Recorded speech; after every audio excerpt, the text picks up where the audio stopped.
The Additional Solicitor General will be assisting the Delhi High Court in hearing the e-rickshaw case to clarify on whether the mode of transport can operate on Delhi roads till such time concrete guidelines are formulated.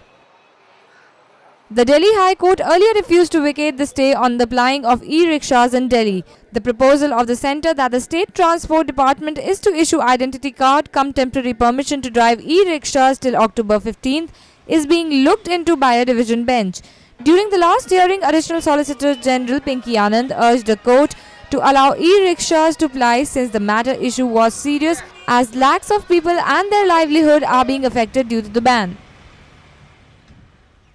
जब तक regular rules नहीं बनते तब तक e rickshaw वालों को operate करने के लिए क्या इजाजत दी जा सकती है, और उस इजाजत के लिए अगर पहले ऐसे प्रेसिडेंट हैं जहां रूल्स की एब्सेंस में कोर्ट ने डायरेक्शंस दी हैं, गाइडलाइंस दी हों ऑपरेशन के लिए, या ऐसे कुछ मामले आए हों जिसमें कोर्ट की डायरेक्शन से वो मामले सेटल किए गए हों, जब तक रेगुलर रूल्स नहीं बनते, तो उसके लिए अब एडिशनल सॉलिसिटर जनरल कल कोर्ट में फर्दर कोर्ट को असिस्ट करेंगे उन जजमेंट से, उन जो पहले प्रेसिडेंट्स आ चुके हैं, ताकि इन द मीन टाइम जब तक रेगुलर रूल्स नहीं बनते ई रिक्शा वालों को ऑपरेट करने दिया जाए। हमारा ये था डिमांड इनसे कि ये बता दें कि इतने दिनों से,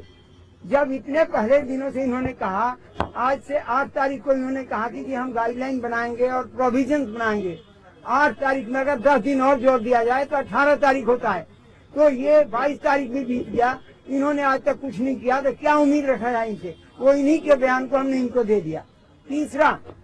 जो सबसे अहम बात थी कि ना इन्होंने आज तक प्रोसेस शुरू किया है, ना इंश्योरेंस शुरू किया है, ना लाइसेंसिंग करा है, तो ये मांगते रहे कि हमें इंटरिम रिलीफ दिया जाए, हम थोड़े दिन चलाएं, लेकिन ऑनरेबल कोर्ट ने कहा कि हम इलीगली चलाने का परमिशन बिल्कुल नहीं देंगे। Powered by NNIS.